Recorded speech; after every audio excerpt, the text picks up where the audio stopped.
Hey, cool chemistry caterpillars, it's Miss DeAngelis here. Today we're going to go over physical and chemical changes, and I'm going to help you identify if a substance has undergone a physical change or a chemical change just based on the description of what has occurred. Okay, so it's October 26th or 27th, just depending on when you're listening to this video. It's fall in Texas, guys, and you know what that means? It means nothing. It means absolutely nothing because yesterday it was like almost 90 degrees, and we've got a cold front coming, and tonight it's going to be in the 40s. So there you go. That's the definition of fall in Texas, which means we really don't have a fall. Okay, let's go over physical change, what a physical change means. So, the definition of a physical change is a change in only the physical property of a substance, and it's usually easily reversible. So, think of it this way. So, pretend you have a hot plate and you want to put some wax in a little dish on that hot plate. I did it over the weekend because I wanted my house to smell like pumpkin spice.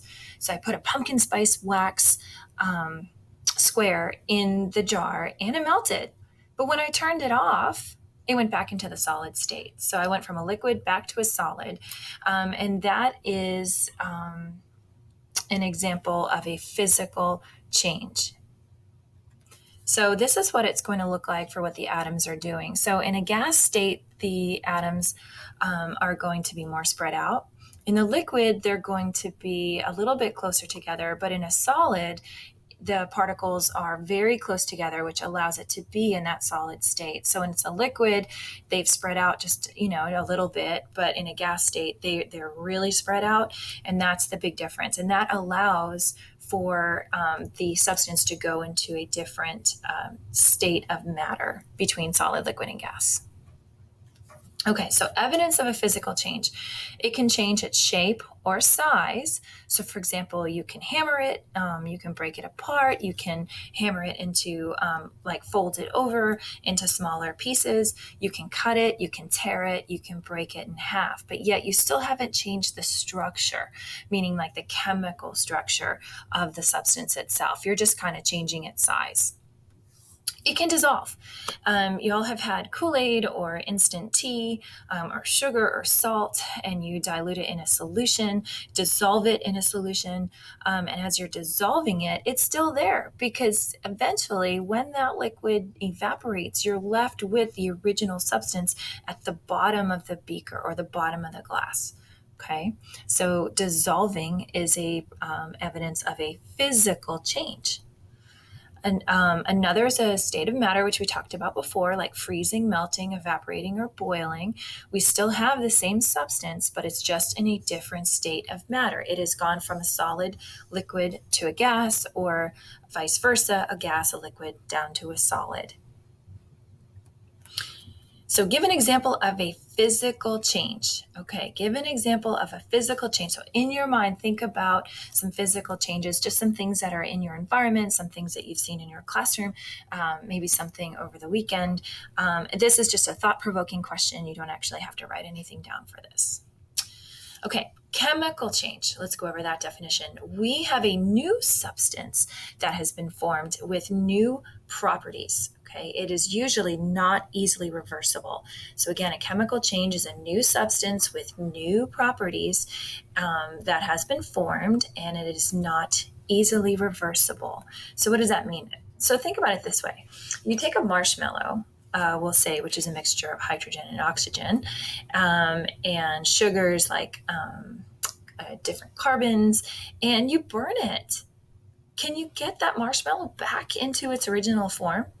No, you can't. So it has experienced a chemical change because the atoms have actually rearranged to form a new substance, to form that burned sugar. You can't get it back to the original form. So we have a new substance that's formed. And you know what? It tastes horrible too. So you would never want to eat that marshmallow. Okay. So again, burning, frying is another example. Tarnishing, which is oxidization. So if you have mom has her silver or grandma has her silver, I'm sure you've looked at it and it looks kind of like really old, but if you actually took some polish and you put it on the silver, you take the oxidization off.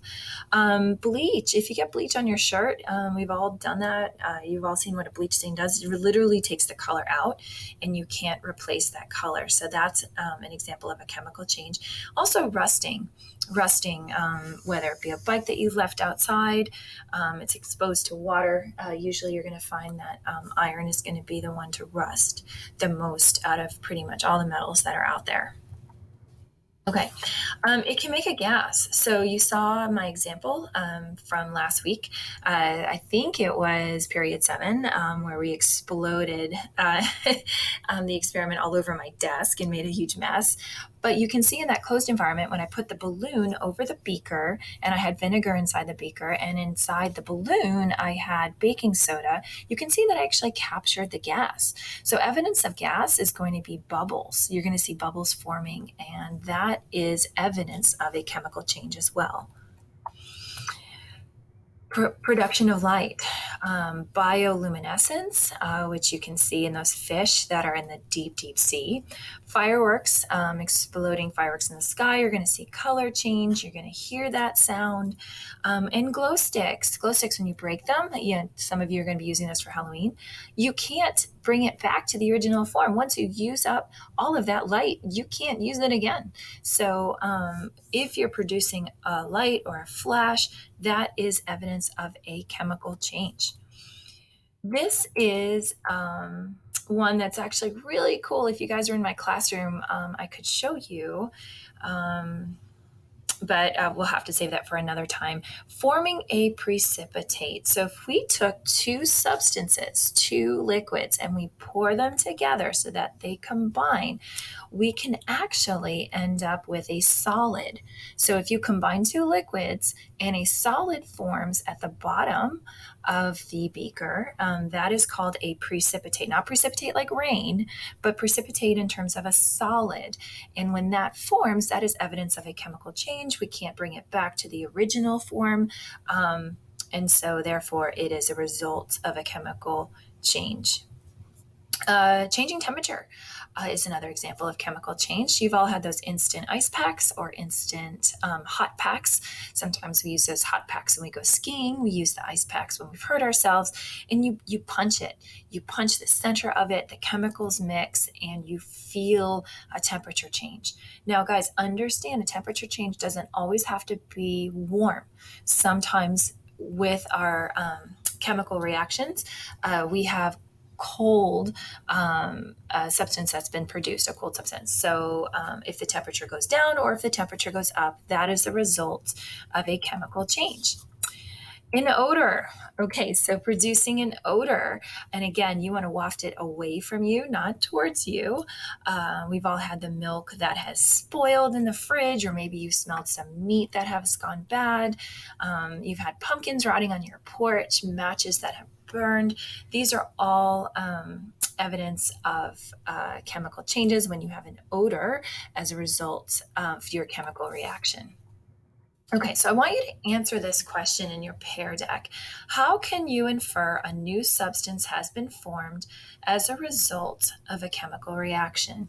So think about, here you go, some helpers to get that drafted in your Pear deck.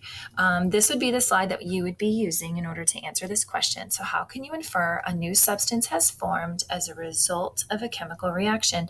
I want you to make a statement. I want you to cite evidence from at least 2 of the slides that have been presented. And I want you to use some reasoning, identify why the evidence scientifically justifies the claim. So just a couple sentences, get that drafted for me. And again, I will be grading this Pear deck. And so just make sure you're putting your best effort into your answer. Okay, so I want you to answer some of the questions, whether it's a chemical or physical change. You have about 10 slides ahead of you. Poly A and Poly B is expected change in color, a release of heat, and a gas production. So decide whether that is a chemical or a physical change.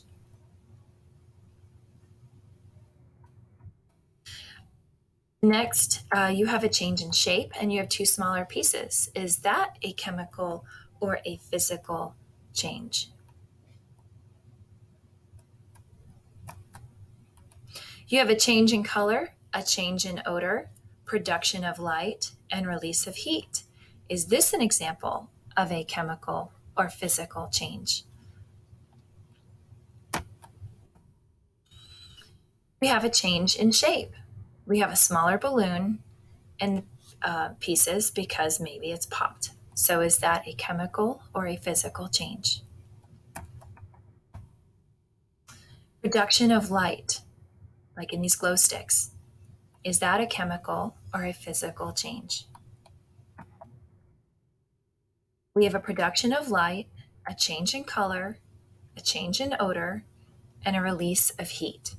Is that a chemical or a physical change? Production of a solid or a precipitate. Is that a chemical or a physical change? Production of gas, absorption of heat. So that's going to be your temperature change. Is that a chemical or physical change? Production of gas and release of heat. Is that a is that a chemical or a physical change? And finally, a production of gas, a release of heat, unexpected color change. Is that a chemical or physical change? Hey guys, that is it for the Pear Deck. I want to explain your homework assignment. Your homework assignment is going to be dragging and dropping the pictures into the correct column and identify whether you have a physical change or a chemical change. Get that turned in for credit, and that is your assignment for today. If you have any questions, I will be more than happy to answer them when we meet live. Bye, guys.